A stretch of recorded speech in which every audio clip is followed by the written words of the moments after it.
아멘. 여러분, 정말 기대를 걸었던 어떤 일에 완전히 실망하고 그 모든 것들이 다 무너져 내렸다면 여러분 마음이 어떻겠습니까? 어떤 분들은 어떤 사건이나 사고를 만나서, 또 어떤 분들은 어떤 사람들 때문에, 또 어떤 가족 간의 어떤 상황 때문에 참 그런 말로 다 할 수 없는 실망감이 있었던 때가 인생을 살면서 한 번쯤은, 한 번 이상은 있는 것 같아요. 그때 뭐 누군가가 뭐 어떤 위로의 말을 건넨다 한들 그게 무슨 위로가 되겠습니까? 흔히들 이야기하는 완전히 패닉 상태에 빠졌기 때문에 뭔가를 다시 시작할 엄두를 내지 못하는 상황입니다. 그리고 뭘 해야 될지 모르니까요. 또 내가 뭔가를 말을 하려고 하면 이 말이 맞는지에 대한 정확한 판단도 생기지 않은, 다 그냥 포기하고 싶은 그런 상황, 그런 마음이 있습니다. 오늘 예수님을 따르던 제자들도 동일한 마음이었던 것 같아요. 근데 오늘 글로바라는 한 제자와 그와 함께 동행하는 두 제자가 예수님의 그 십자가 처형 사건으로 말미암아서 너무 큰 충격과 절망을 경험하게 되었습니다. 그들의 기대와 소망은 그래도 우리 예수님이야말로 이스라엘을 구원하실, 로마의 그 학정으로부터 구원해 주실 분이라고 희망을 걸고 열심히 따랐는데, 대제사장들과 백성들의 그 지도자들에게 무참히 십자가형에 처하고, 또 심지어 사흘째 되는 날에 시체가 없어지는 사건을 듣게 되었습니다. 그냥 단순히 존경하는 한 인물을 쫓아 우리가 뭐 대통령을 지지하듯이 그렇게 했는데 실망을 내고, 이들의 삶에 있어서 예수님이란 존재는 그들의 생명을 드린 거나 마찬가지였습니다. 그들에게 그들이 무슨 재산이 있어서 재산을 다 바친 것도 아니었습니다. 그런데 그들의 모든 생각과 마음을 그 예수님께 다 드린 거예요. 그런데 그 예수님이 그렇게 전혀 생각하지 않았던, 계획하지 않았던, 정말 우리 인생으로 볼 때는 너무 비참한 모습으로 그렇게 죽고 말았으니 그 절망감이 오죽했겠습니까? 그래서 오늘 본문의 내용을 보면 그 예수님에게, 예수라는 분에게 걸었던 모든 기대와 희망이 한순간에 물거품이 되어버리자 이 상처받은 마음으로 생각마저 하기 싫은 피비린내 나는 그 예루살렘을 떠나서 자기의 고향으로 터벅터벅 걸어가고 있었습니다. 고향으로 간다고 계획한 것도 아니었던 것 같아요. 제가 볼 때는 내가 어디를 가야 되겠다 이게 아니라 자기들의 길을 떠났는데 갈 데가 없으니까 그냥 가는 거예요. 이 길을 걸어가는 자기들이 왜 이 길을 걸어가고 있는지조차도 자기들은 이해가 되지 않는 거죠. 엠마오라는, 오늘 등장하는 이 엠마오라는 지명은 예루살렘에서 약 10 내지 11km, 성경은 그 거리를 25리라고 그렇게 말씀하고 있습니다. 지도를 보시면 그 길을 걸어갈 때 우리의 빠른 걸음으로는 2시간 내지 2시간 30분 정도면 충분히 걸어갈 수 있는 길입니다. 그런데 오늘 보니까 도착했을 때 날이 저물었다 그랬잖아요. 그러니까 아무 생각 없이 그런 거예요. 그냥 터벅터벅 걷고 있는 거예요. 이 엠마오로 가는 두 제자가 글로바라는 이름이 나오니까 당연히 글로바의 아내 마리아가 같이 갔지 않겠느냐라고 사람들은 이야기를 합니다. 그래서 글로바의 아내도 같이 동행했을 것이다. 또 어떤 학자들은 여자들은 제자에 포함시키지 않으니까 오늘 성경을 기록한 저자인 누가가 이 글로바와 함께 엠마오로 가고 있었다라는 이야기들을 합니다. 어쨌든 여러분, 뭐 이건 정확한 어떤 인물이 중요한 것이 아니라 이들의 상태가 지금 이 세상에서는 소망이 없는 이 절망한 상황이었다. 완전한 멘붕 상태에서 삶의 의미를 상실한 채 모든 것을 내려놓는 마음으로 그들의 삶의 터전인 자기 고향으로 향하고 있었던 거죠. 근데 집으로 가는 길인데 그 길이 기쁘지 않았어요. 우리는 고향으로 간다 그러면 나름의 기대와 소망이 있잖아요. 가족들을 만나고 옛날의 추억도 생각나고 거기에서 또 쉴 수 있고 나름대로 그런 기대들이 있습니다. 그런데 이들은 의미가 다르잖아요. 자기들이 그 가는 길은 결코 기쁘지 않았어요. 자신들이 따르던 스승이 십자가에 달려 돌아가신 지 사흘이 지났습니다. 그들의 믿음과 소망이 되었던 그 예수님께서 십자가에 달릴 때 글로바의 아내는 예수님 그 십자가 밑에 눈물을 흘리며 있었습니다. 예수님이 부활하신 현장에 시체가 없어진 그 사건에도 그 마리아는 있었습니다. 그럼에도 불구하고 이들은 아무 생각이 없는 거예요. 그냥 예수님이 죽었다는 그 생각 때문에 그들의 생각은 완전한 패닉 상태에 있었습니다. 아무 의욕도 없었고 아무것도 생각나지 않는, 심지어 오늘 말씀에 여러분들 쭉 내용들을 한번 보시면 예수님이 그 길에 동행을 하셨잖아요. 같이 걸어가시면서 너희들이 이야기하고 있는 그 사건과 성경의 이야기들이 어떻게 됐는지를 풀어주시는 분이 예수님이라는 걸 모르는 거예요. 그러니까 얼마나 패닉 상태에 있었겠습니까? 그냥 걸어가고 있을 뿐이에요. 의미 없는 발걸음이었다는 거죠. 그런데 여러분, 이 절망에 빠진 두 제자에게 극적인 변화가 일어났습니다. 그들이 그 발걸음을 돌려서 예루살렘으로 다시 힘차게 돌아간 것이죠. 저녁이 되었습니다. 빵을 떼고 저녁을 먹었습니다. 깜깜한 밤입니다. 지금은 뭐 고속도로에도 불이 환하게 켜져 있는 세상이지만 여러분, 밤이 되면 아무것도 할 수 없는 그 이스라엘 땅에 그들이 다시 그 밤에 힘차게 예루살렘으로 다시 돌아간 것이죠. 여러분, 무엇이 이 절망에 빠진 이들을 그렇게 힘차게 일어서게 했을까요? 그들이 재충전을 받고 다시 그들의 삶에, 그들이 하나님이 부르신 사명의 현장에 갈 수 있었던 비결이 무엇일까요? 오늘 말씀에는 그 비결을 이렇게 이야기합니다. 32절 같이 한 번 더 여러분들이 한번 읽어 주시기 바랍니다. 32절 시작.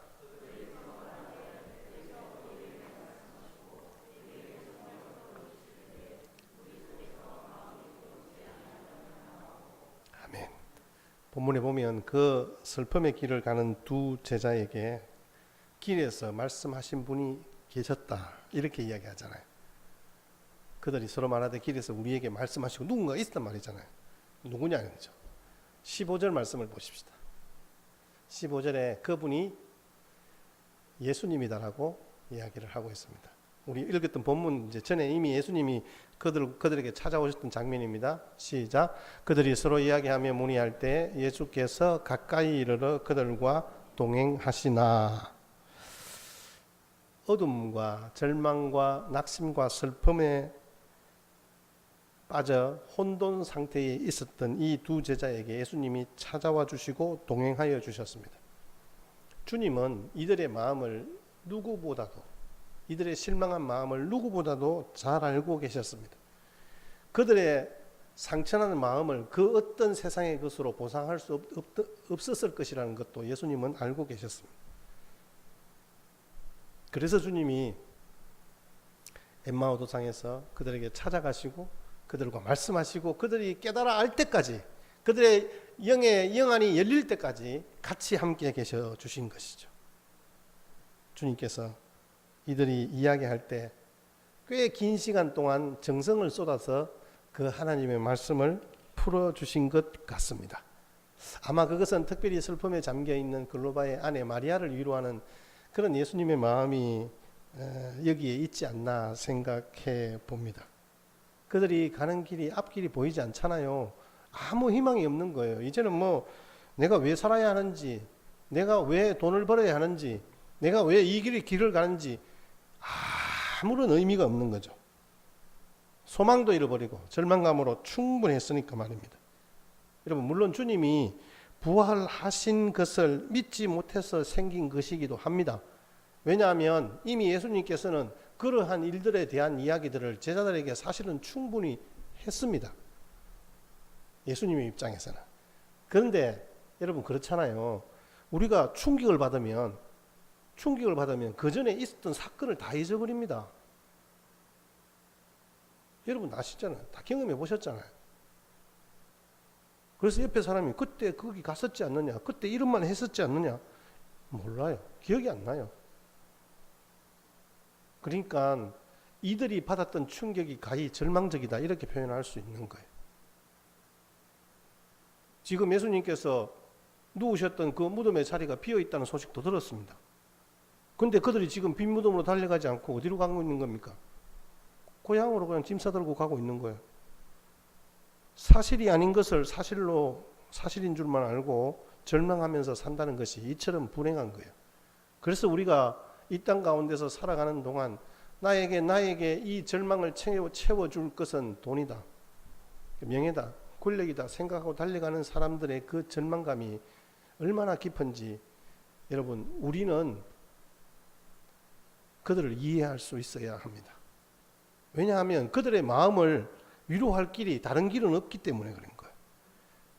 근데 지금 그렇게 절망감에 빠져있는 이 제자들, 슬픔에 빠져있는 이 제자들의 의지와는 상관없이 주님께서 이들을 찾아오셔서 함께 해 주셨습니다. 이게 바로 재충전의 비결입니다. 예수님께서 함께 동행하여 주시는 인생의 걸음으로 저와 여러분들이 새 힘을 얻고 주님께서 부르신 사명의 자리에 설 수 있을 줄 믿습니다. 그냥 동행만 한 것이 아니죠. 여러분 계속해서 말씀하시고 성경을 풀어주셨잖아요. 더 이상 아무것도 기대할 것이 없다고 생각했는데 예수님이 그 제자들에게 찾아가셔서 그들이 말하는 그 대화의 주제를 풀어서 성경을 풀어서 설명하는 거예요. 그렇다면 여러분 잘 보십시오. 이들이 정말 세상의 그 어떤 것에 대해서 실망함으로 말미암아 믿음을 던져버린 것은 아니에요. 그렇잖아요. 예수님께서 죽으신 것에 대해서 그들의 가진 그 슬픔이 지금 현재 왜 이런 일이 일어났는지 도저히 이해할 수 없다라고 서로 이야기를 하고 있는 거예요. 그 상황 속에서 예수님이 왜 그런 일이 일어났는지에 대한 것들을 하나씩 그 예언된 말씀을 풀어주시는 거예요. 그렇다면 그들은 예수님에 대한 그 믿음의 역사들을 포기하지는 않았던 상황인 것 같아요. 그래서 찾아와 주시고 위로와 소망을 주십니다.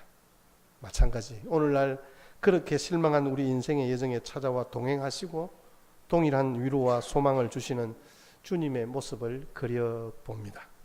지난 수요일에 이 말씀에 대한 배경들을 여러분들과 함께 잠깐 살펴보았습니다마는 무덤이 비어있다는 사실이 이들이 실망할 일이 아니고 오히려 우와 할렐루야 그렇게 하면서 기뻐하고 드디어 예수님 일 내셨네, 예수님이 말씀하신 대로 되었네. 사실 이렇게 반응해야 옳은데 상식에 맞지 않는, 죽었으면 무덤 속에 시체가 있어야 되는데 시체가 없어진 거 보면 저주받은 인생이다, 확실하게 저주받은 인생이다 이렇게 생각하게 되는 거예요. 이게 우리 인간이 얼마나 연약한지. 근데 여러분 우리가 주목해야 할 것이 있어요. 믿음 없는 제자들에게, 이렇게까지 믿음 없는 제자들에게 예수님은 찾아오셔서 길동무가 되어주신 거잖아요. 예수님이 이 두 제자의 친구가 되어주신 거잖아요. 여러분 혹시 실망하셨습니까? 혹시 이제는 나에게 아무런 삶의 의미가 없다라고 여러분 혹시 생각이 드십니까? 여러분들을 찾아오셔서 내가 너의 친구가 되어줄게 말씀하시는 그 주님의 음성을 여러분들이 들으셨으면 좋겠습니다. 여러분 너무 옛날 이야기라서 고전인지 몰라도 그 윤복희 권사님이 불렀던 여러분이라는 노래 가사가 참 우리의 마음을 울립니다. 이것은 1979년 국제가요제에서 대상을 받았던 곡입니다. 근데 여기에 보면 그 윤복희 권사님이 가사를 사실은 뭐 오빠 윤환기 목사의 작사 작곡으로 되어 있지만 사실은 그 윤복희 권사님이 그 소스를 주었다는 이야기가 있습니다. 그 이야기는 자기가 자기에게 성경을 가르쳐 주었던 복음을 전해 주었던 그 고하영조 목사님의 병실에서 같이 함께 병원을 갔는데 거기에 같이 하 목사님도 링거를 맡고 계신 거예요. 예, 그래서 이제 이야기를 하다가 나를 위해 기도해 달라 그렇게 하 목사님이 요청을 하니까 그 윤복희 권사님이 갑자기 2절에 그 영어로 된 그 문구가 막 생각이 나는 거예요. 그러면서 이 윤복희 권사님이 그 일들을 생각하고 있다가 이 곡을 갑작스럽게 출품하게 되었는데 작사를 하게 된 거죠. 자, 우리 가사를 제가 한번 읽어 드릴게요. 내가 만약 괴로울 때면 내가 위로해 줄게. 내가 만약 서러울 때면 내가 눈물이 되리. 어두운 밤 험한 길 걸을 때 내가 너의 등불이 되리. 허전하고 쓸쓸할 때 내가 너의 벗 되리라. 나는 너의 영원한 형제야. 나는 너의 친구야. 나는 너의 영원한 노래야. 나는 너의 기쁨이야. 네가 만약 외로울 때면 내가 친구가 될게. 네가 만약 기쁠 때면 내가 웃음이 되리. 어두운 밤 험한 길 걸을 때 내가 너의 등불이 되리. 허전하고 쓸쓸할 때 내가 너의 벗 되리라. 이건 우리 국민들이 한글로 된 이 가사를 들으면 너무 기독교적인 냄새가 나면 좀 그렇잖아요. 그러니까 이 영어에 보면 아마 윤복희 권사님이 우리에게 전해주고 싶었던 내용들이 있는 것 같아요. 영어 가사를 보시면 그렇게 이야기를 합니다. 뒤에 다시 한번 쭉 보시고 우리 뒤에 것만 제가 말씀드릴게요. 자, Now is the start, this is the way. 지금이 시작이고 이것이 길이야. And the only way. 그리고 이 길 하나뿐이야. 여기 보십시오. We've got to march and go to a high up there. 우리와 함께 이 험하고 아픈 세상을 같이 걸어가자. 그러면서 이게 바로 시작이고 이게 길이고 진리야. 예수님이 내가 곧 길이요 진리요 생명이라고 말씀하셨잖아요. 그래서 예수님이 우리에게 손 내미시는, 우리를 친구라 부르시면서 내가 너의 친구야라고 말씀하시는 이 말씀을 오늘 본문의 말씀을 설교를 준비하면서 이 가사가 생각이 난 것은 아마 이 윤복희 권사님이 주님이 나의 친구 되셔서 너무 좋다, 너무 위로가 된다는 것을 우리에게 말씀해 주시는 것 아니겠습니까? 근데 이 말씀의 배경을 저는 아가서라고 생각을 합니다. 아가서 1장 13절에 보시면 솔로몬 왕이 그 술람미 여인을 향해서 사랑을 고백하는 장면이 나와요. 같이 읽을게요. 시작. 나의 사랑하는 자는 내 품 가운데 모략 향주문이요 나의 사랑하는 자는 내게 엔게디 포도원의 고메라 송이로구나. 내 사랑아 너는 어여쁘고 어여쁘다. 내 눈이 비둘기 같구나. 솔로몬의 이 말은 결국 주님이 신부인 교회, 즉 저와 여러분들에게 주신 말씀이잖아요.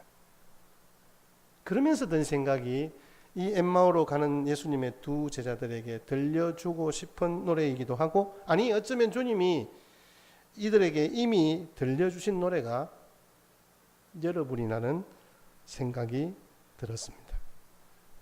왜 이런 생각을 하게 되었냐면 한번 보십시오. 이들의 지금 처해 있는 현실 때문에 그래요.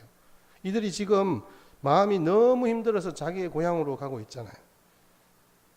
근데 그들의 진짜 마음은 그렇지 않다는 걸 예수님이 너무 잘 알고 계시는 거예요. 그래서 그들을 긍휼히 여기시고 그들과 함께 동행해 주신 거예요. 그러면서 그들의 아픈 마음들을 만지시면서 내가 너의 영원한 친구야 라고 손 내미시는 그 예수님이 그들에게 주신 메시지가 바로 이것입니다. 친구가 되어주신다. 아니 나는 이미 너와 함께 하고 있는, 함께 길동무가 되어 너희들과 함께하는 너의 친구야 라고 말씀하십니다. 여러분, 지금 슬픔에 빠져 있는 우리들의 삶의 현실 가운데 우리의 에너지가 다 소진되고 탈진한 상태에 있어서 우리가 무엇을 해야 할지 모를 때 주님께서 찾아와 동행하신 주님이 지금 저와 여러분과도 함께 계시는 줄 믿습니다. 오늘 우리의 눈이 가려져 그분이 보이지 않고 슬픔과 절망만이 보일지라도 주님은 오늘 우리와 동행하고 있습니다. 그 친구 되신 주님이 바로 우리를 일으키시는 재충전의 비밀인 줄 믿습니다. 그런데 예수님이 우리와 동행하셔서 우리에게 무엇으로 우리를 충전시켜 주십니까? 제가 오늘은 휴대폰을 들고 나왔어요. 오늘 설교 제목을 제가 배터리는 충분하십니까? 이렇게 했는데 너무 좀 가벼운지는 모르겠지만 여러분 이 휴대폰이 너무 좋잖아요. 정말 이 땅 가운데서 어떻게 가히 혁명적이라 할 수 있어요. 이것으로 컴퓨터도 할 수 있죠. 인터넷도 할 수 있죠. 뭐 통화도 할 수 있죠. 문자도 보낼 수 있고요. 책도 여기 안에 몇 권이 들어있는지 몰라요. 제 휴대폰에 책이 한 100권은 들어있어요. 여러분 100권을 내가 짊어지고 다닌다 생각해 보세요. 이렇게 좋은 휴대폰도 배터리가 방전이 되면 아무 소용없잖아요. 배터리 이게 휴대폰이 방전이 되어버리면 충전기를 연결하거나 보조 배터리를 연결해서 다시 그 휴대폰을 켜야 되는 거예요. 마찬가지로 우리 인생 가운데 주님이 찾아오셔서 우리의 배터리를, 우리의 에너지를 충전시켜 주시는 것이 있습니다. 그게 무엇일까요? 32절 다시 보십시다. 자, 같이 읽겠습니다. 시작. 그들이 서로 말하되 길에서 우리에게 말씀하시고 우리에게 성경을 풀어주실 때에 우리 속에서 마음이 뜨겁지 아니하더냐 하고. 여러분, 우리는 서로 말해요. 우리는 서로 그냥 대답하고 질문하고 고개를 끄덕이기도 하고. 그러나 주님은 우리에게 뭐 하십니까? 말씀하시고. 무엇으로 말씀하실까요? 성경을 풀어주심으로. 그럴 때 우리 속에서 마음이 뜨거워지는 하나님의 능력의 역사가 우리 가운데 있게 되어지는 거죠. 여러분, 부활하신 주님이 오랫동안 이 제자들과 함께 걸어갔습니다. 성경을 풀어주시는데 마음이 뜨거워지는 거예요. 여러분, 3년 반 동안 예수님을 따라다녔어요. 눈으로 직접 보았는데도 불구하고 예수님이 보이지 않는 거예요. 그런데 예수님은 야, 이 한심한 놈들아, 우리 같으면 안 그러겠어요? 뒤통수를, 아마 제가 노아 같으면 그랬을 거예요. 한번 생각해 보세요. 제가 길을 걸어가는데 노아야 잘 있었어? 네 근심이 뭐야? 뭐해? 이런 물어보는데 멀뚱멀뚱 쳐다봐요. 그럼 어떻게 할까요? 아마 먼저 뒤통수 한 방 치고 시작할 거예요. 근데 예수님은요, 성경을 풀어주셨어요. 지금 너희들이 하는 이야기가 뭐지? 물으니까 옛날에 선지자들이 메시아가 와서 우리를 구원하실 거라 그랬는데 그 메시아라고 생각했던 분이 죽어버렸어요. 그것도 제일 비참한 방법으로. 그 일만큼은 일어나지 않아야 되는데 그렇게 돼버렸어요. 그렇게 했을 때 예수님이 선지자들의 이야기가 그 메시아 예수 그리스도에 대한 이야기인 것을 말씀하시고, 무덤이 비어 있던 것은 예수님이 말씀하신 대로 다시 살아나는 것인데 너희들이 왜 그것을 알지 못하느냐? 아마 예수님께서 그렇게 그 성경을 풀어주셨을 것 같아요. 그 말을 들으니까 그 마음이 뜨거워지는 게 느껴지는 거죠. 그래서 그들이 같이 함께 동행하던 예수님에게 요청을 합니다. 밤이 늦었는데 저희 집에서 하룻밤 유하시지요. 아마 그 마음이 뜨거워진 그 마음에 이야기를 더 듣고 싶었던 거죠. 귀한 만남을 지속하고 싶었던 거죠. 용감하게 자기 집으로 초대합니다. 아주 중요한 사건이 되었죠. 이 두 부부에게. 길 가다 우연히 만난 사람이라 생각했는데 하나님의 말씀을 깨우친 랍비 정도로만 생각했는데 그게 아니라는 것이 밝혀지는 순간이 찾아온 거죠. 지금 우리의 마음이 어렵다, 살기 싫다, 이런 상황이 왜 왔을까요? 왜 왔을까요? 하나님의 말씀이 우리의 기억 속에서 아스라이 사라져버렸기 때문입니다. 아니면 너무나 절망적인 충격적인 사건과 슬픔 때문에 주님의 말씀이 기억나지 않았기 때문입니다. 여러분, 주님의 말씀으로 저와 여러분들의 마음이 다시 뜨겁게 회복되는 역사가 있으시기를 주의 이름으로 축원합니다. 지금 24장에 등장하는 수많은 인물들이 있습니다. 24장 1절부터는 예수님께서 부활하신 현장, 빈 무덤을 찾아간 그 여인들의 이야기가 나옵니다. 그리고 제자들의 이야기가 나옵니다. 그리고 오늘 엠마오 도상의 이야기가 나옵니다. 이 이후의 이야기들은 동일하게 부활을 경험하고 목격했던 수많은 제자들이 함께 모여있던 그 현장 속에 예수님이 찾아온 것까지 말씀하시는 것이 바로 이 누가복음 24장의 내용입니다. 그런데 여러분, 제일 처음에 부활의 현장을 목격한 여인들이 놓치고 있었던 게 있었죠. 6절 말씀을 한번 봐주십시오. 같이 읽겠습니다. 시작. 여기 계시지 않고 살아나셨느니라. 갈릴리에 계실 때에 너희에게 어떻게 말씀하셨는지를 기억하라.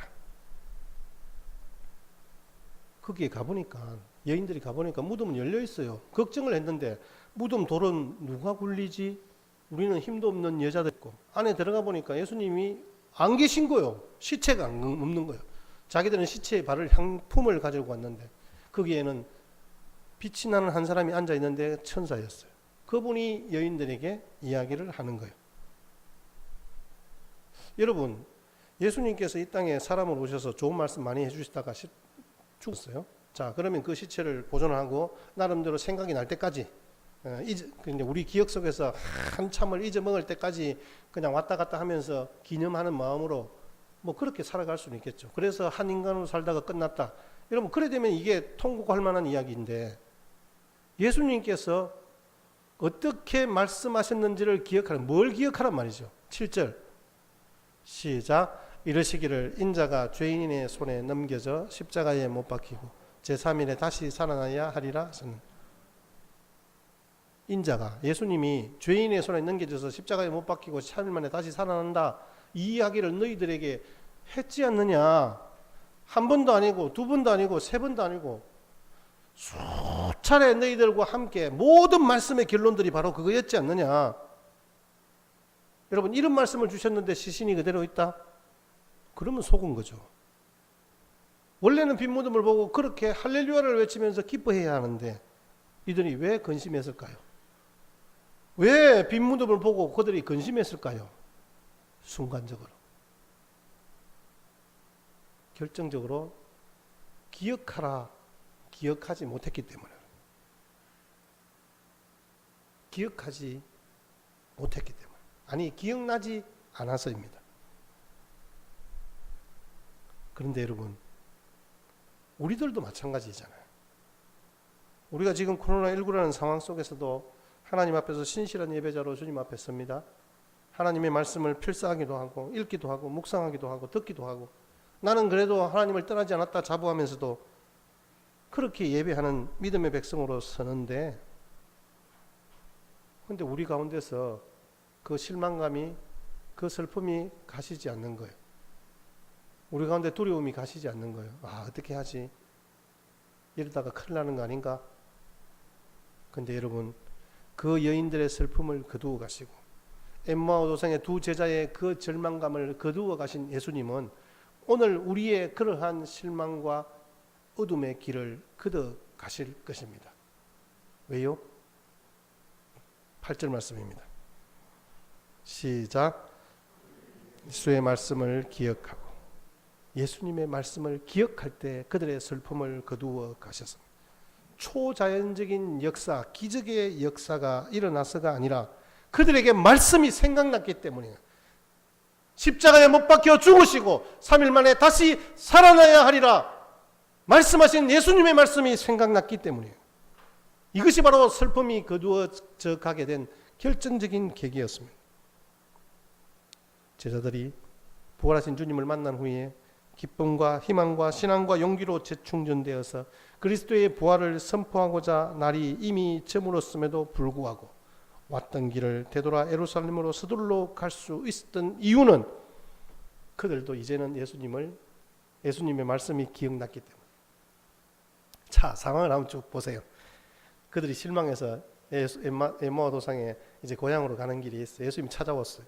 예수님께서 풀어주셨어요. 이야기를 나름의 상세히 해주셨잖아요. 그러면 적어도 그렇네. 그러면 예수님이 보라신 주님이 우리에게 나타나시고 말씀하실 것 같은데, 그럼 예수님이 부르시는 그 예루살렘 현장에 가야 되는 거잖아요. 되돌아서 가야 되는데 그때까지 기억 안 나는 거예요. 저녁이 되어서 마음이 뜨거우니까 그분을 예수님이죠. 예수님을 우리 집에서 같이 잤으면 좋겠습니다 라고 앉아서 저녁 식사를 합니다. 빵을 뗍니다.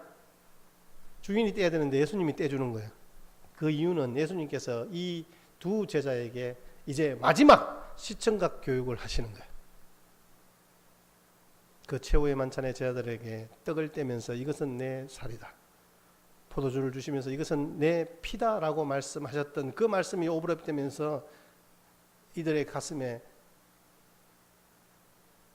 그렇게 자기들을 짓누르던 절망감과 그 슬픔이 순식간에 사라지고 그들의 영안이 열리게 된 거죠.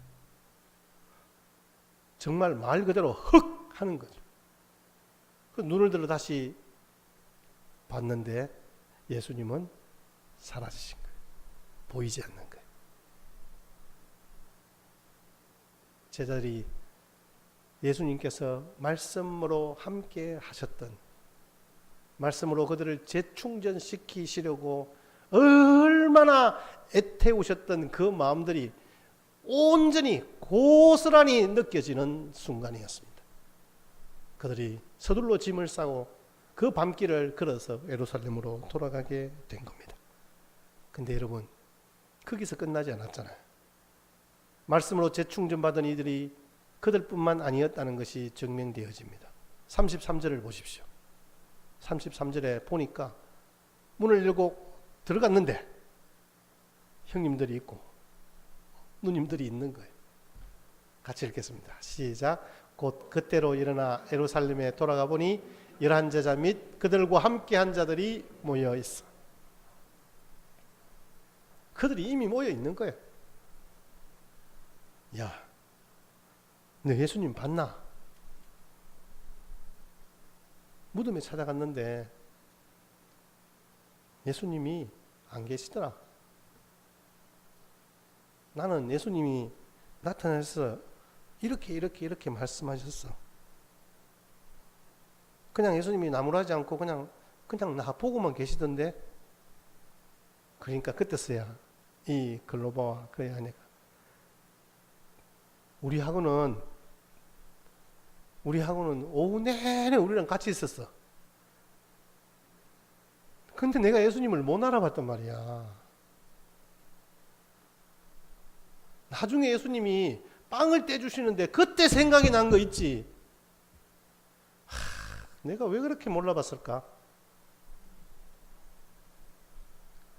예수님이 그렇게 우리 보고 예수님께서 주신 말씀을 기억하라 하셨는데 우리가 그걸 기억하지 못했던 것 같아. 3년 반 동안 있었던 예수님의 그 말씀들이 그들의 뇌리를 쫙 스치는 거예요. 모든 것들이 이제 정리가 되는 거예요. 그래서 그들이 입을 열어 간정집회를 열게 된 거예요. 이게 말씀의 능력입니다. 말씀으로 변화되고 말씀이 들려지니 이제는 말씀을 전달하는 통로가 되는 거죠. 저뿐만 아니라 우리 성도님들도 마찬가지입니다. 누가 보아도 감사할 일이 많은 사람이 불평하고 원망하는가 하면 당장 내일을 걱정해야 하는 사람이 찬송하고 감사하는 것을 봅니다. 내가 돌아보고 섬기고 해야 하는 그 대상들이 그래서 꾸준히를 마다하고 열심히 섬기는데 가만히 보면 짠해요. 근데 그들은 보면 힘들어하면서도 괜찮습니다. 그래도 하나님께 감사합니다. 그렇게 말하면서 교회 문을 나서는 우리 성도님들을 보면서 가슴이 찌릿합니다. 여러분, 낙심하고 원망해도 이상하지 않을 처지에 있으면서 오히려 찬송하고 감사할 수 있는 힘은 어디서 나올까요? 인터넷에 보니까 어느 사모님의 글이 있어요. 나 예수님 때문에 라는 글이 있는데 그게 보면 제가 첫 구절만 여러분들에게 읽어드릴게요. 나 예수님 때문에 육의 눈 영의 눈 밝혀 곁에서 말씀하시는 주님의 음성 분명히 듣고 날마다 새로운 삶을 살아갑니다. 그 뒤에 보면 내가 염려할 때, 내가 환난을 당할 때, 내가 시험을 당할 때, 내가 시련을 당할 때, 내가 두려워할 때, 내가 근심할 때, 내가 울고 싶을 때, 나 예수님 때문에, 예수님 때문에 우리의 모든 괴로움과 고통 던져버리고 주님이 우리에게 주신 말씀으로 살아가겠습니다라는 고백이 담겨진 글이었습니다. 주님께서 우리를 찾아와 주시고 우리에게 말씀하실 때 우리가 그 말씀의 능력으로 재충전되어지는 은혜의 비결을 발견할 수 있습니다. 여러분, 예수님 때문에 세임 얻고 주님의 주신 말씀으로 능력으로 충전받는 은혜의 시간들 되시기를 주의 이름으로 축복합니다. 저에게도 하나님의 말씀을 들을 때 뜨거웠던 경험이 있습니다. 성경을 읽으면 읽을수록 하나님의 사랑과 소망이 보일 때 제 심장이 뛰는 것도 느꼈습니다. 예전에 그랬다고요? 왕년에 내가 성경을 참 많이 읽었는데 여러분 중요하지만 지금 나에게 말씀하시는 그 주님의 음성을 듣고 마음이 뜨거워지는 경험이 저와 여러분들 가운데 있었으면 좋겠습니다. 저는 제 어려운 시간에 아까도 잠깐 언급했던 것처럼 다른 사람들의 말이 들리지 않았더래 그런 적이 있습니다. 그리고 하나님의 말씀이 실제가 안 되니까 지식으로만 여러분들에게 제가 설교를 하려고 해요. 그러니까 그게 결국은 저와 여러분들을 망치는 결과가 오는 거죠. 이제 그때가 언제냐면 하나님이 저를 새롭게 하시는 경험이 있었는데 그게 아들을 이제 예준이를 먼저 보내고 우리 가정에 또 교회에도 또 특별히 저희 아내에게 굉장한 위기가 왔었습니다. 저보고 그냥 뭐 싫대요. 그냥 뭐 이것도 저것도 다 싫대요. 그러면 내가 뭐 목회를 어찌 하노 이래 물으니까 뭐 자기는 그건 모르겠고 자기는 그냥 싫대요. 그러면 저보고 이혼해 달래요. 그래 뭐 저는 그 말이 하나도 이상하게 들리진 않았어요. 이상하게 들리진 않았어요. 그래 그럴 수 있다. 그랬겠다 라는 생각이 있었어요. 그런데 그때 주님이 저에게 교회에 대한 저의 신학의 정의도 인생의 새로운 의미도 고난에 대한 하나님의 간섭과 손길에 대한 해석도 사실 이 말씀 때문에 제가 좀 새롭게 힘을 낼 수 있었어요. 그래서 다시 권면하고 같이 가자고 이야기할 수 있었어요. 안 그랬으면 내가 그렇게 이야기할 수가 없었죠. 제가 주님이 주신 그 말씀에 은혜가 있었기 때문에. 그게 바로 갈라디아서 2장 20절 말씀이었습니다. 내가 그리스도와 함께 십자가에 못 박혔나니 그런 적 이제는 내가 사는 것이 아니요 오직 내 안에 그리스도께서 사시는 것이라. 이제 내가 육체 가운데 사는 것은 나를 사랑하사 나를 위하여 자기 자신을 버리신 하나님의 아들을 믿는 믿음 안에서 사는 것이라. 저는 이 말씀이 실제가 되었습니다. 주님이 저에게 찾아오셔서 말씀으로 제가 왜 살아가야 하는지 그리고 내가 앞으로 살아가야 할 방향이 어딘지 분명하게 말씀해 주셨습니다. 그래서 내가 아니라 주님이 우리의 길 되시고 소망이 되시고 믿음이 되신다는 사실이 깨달아지면서 지금부터 이제는 내가 사는 것이 아니라 주님이 사신다는 말씀이 확정되어졌습니다. 그래서 제가 여러분들에게 좀 행동을 그렇게 합니다. 말들도 좀 멋대가리 없이 합니다. 제가 좀 그런 부분들이 있습니다. 저는 딱히 뭐 앞으로 좀 잘 살아야 되겠다라는 그런 어떤 뭐 소망과 기대는 별로 없습니다. 여러분들이 다 맞습니다. 다 옳습니다. 그러나 여러분들이 모두 아닐 수 있습니다. 왜냐하면 우리는 모두 죄인이기 때문에 실수하고 부족하고 무지하고 미련합니다. 오늘 이 두 제자만 보다 다른 거 다 됐고 이 두 제자만 보더라도 그렇잖아요. 여러분 예수님이 지금 옆에 있는데도 예수님을 못 알아본 거잖아요. 그런데 분명한 것은 주님이 우리에게 주신 말씀은요, 그걸 깨닫게 하시고 기억나게 하시고 새로이 우리를 충전시켜 주신다는 말씀이에요. 여러분 말씀을 기억하지 못할 때의 맹점은요, 아무것도 모른다는 거예요. 그러나 아무것도 모르는 것 같아도 하나님의 말씀이 내 가운데 분명하면요, 우리의 길을 주님이 열어주시는 거예요. 그게 바로 영안이 열리는 체험이에요. 그 기쁨을요, 예수님은 그냥 너만 누리라고 말씀하시지 않아요. 아니 그렇게 말씀하시지 않아요. 왜냐하면 말씀이 내 가운데 들어오면요, 내가 그 은혜들을 같이 함께 누리고 싶어서 그 자리에 있을 수가 없는 거예요. 이 제자들은 그 밤에 벌떡 일어나서 다시 예루살렘으로 불이 나게 쫓아가는 거예요. 한 4시간을 걸었던 그 길을 1시간에 쫓아 달려간 것 같아요. 그러니까 그들이 문을 벌컥 열고 들어갔을 때 다른 제자들도 거기에 다 같이 있었죠. 영안이 열리면 두려움이 사라집니다. 영안이 열려서 주님이 보이면요, 우리에게 소망이 생깁니다. 영안이 열려서 주님의 뜻이 보이게 되고 세상을 향한 담대함이 생기게 됩니다. 왜요? 죽음 이기신 어린 양, 이분을 만났기 때문입니다. 여러분에게 이런 축복이 있으시기를 주님의 이름으로 축원합니다. 예수님이 제자들에게 하신 말씀은 당신에 대한 이야기잖아요.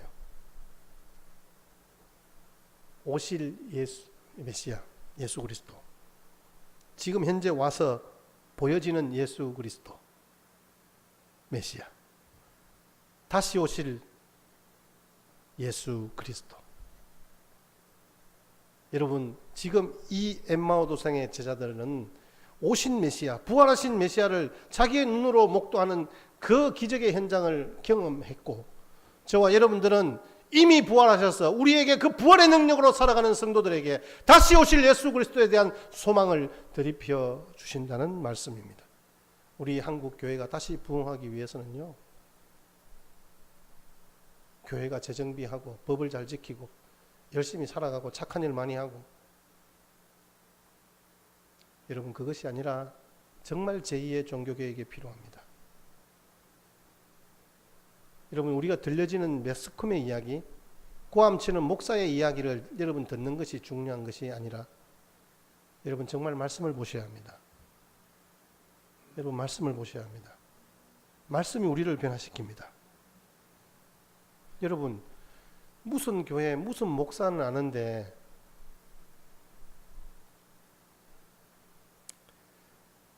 우리 말씀은 기억나지 않잖아요. 여러분 이거 정말 심각한 문제라고 생각하지 않습니까?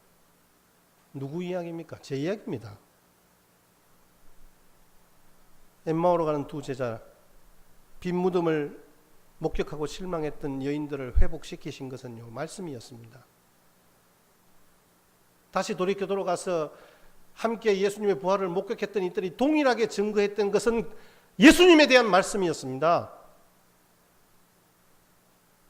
내가 너 때문에 실망했다.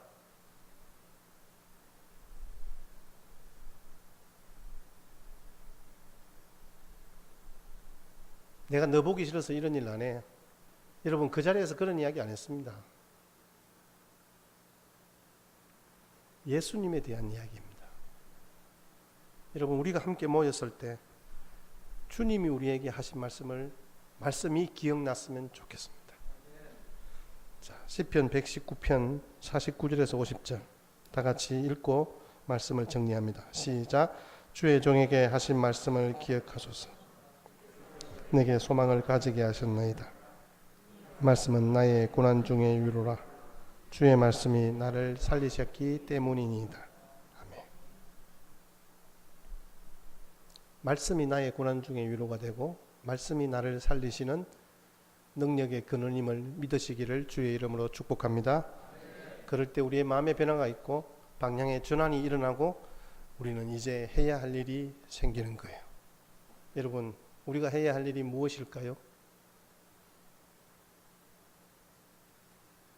우리는 왕 같은 제사장으로, 우리는 택하신 족속으로, 거룩한 나라로, 그의 소유된 백성으로 이 땅을 승리하며 살아가는 하나님의 자녀로 우리를 부르셨습니다. 우리가 함께 그렇게 자리에 서십시다. 우리의 입술에서 예수님의 이야기가 나올 수밖에 없는 것이, 내게 말씀으로 충전했는데 그 말씀의 능력은 말씀으로 나타나야 되는 것 아니겠습니까? 너무나 당연한 사실입니다. 그래서 우리 같이 저녁마다 예수님께서 우리를 그렇게 초청하실지 몰라요. 예수님 저녁 한 끼 어떠세요? 이렇게 아마 예수님께 먼저 우리가 초청했으면 좋겠어요. 여러분, 책 제목에 보면 예수님이 우리 같이 저녁 식사나 같이 하자 이렇게 말씀하시는 이 책 제목이 있습니다. 그래서 예수님과 함께 데이트하는 시간으로 삼으시고 우리가 8월 달에 계획한 성경 필사 프로젝트에 여러분들이 함께 동참하시면 저와 여러분들에게 큰 은혜가 될 것으로 생각되어집니다. 여러분, 배터리가 방전된 휴대폰처럼 낙심한 우리를 말씀으로 재충전시켜 주시는 주님과의 아름다운 만남이 저와 여러분과 함께 하시기를 기원합니다. 오늘 말씀을 통해서 부활하신 주님의 은혜를 기억하며 재충전되어 일어나 다시 리턴하여 달려갈 수 있는 능력과 소망의 성도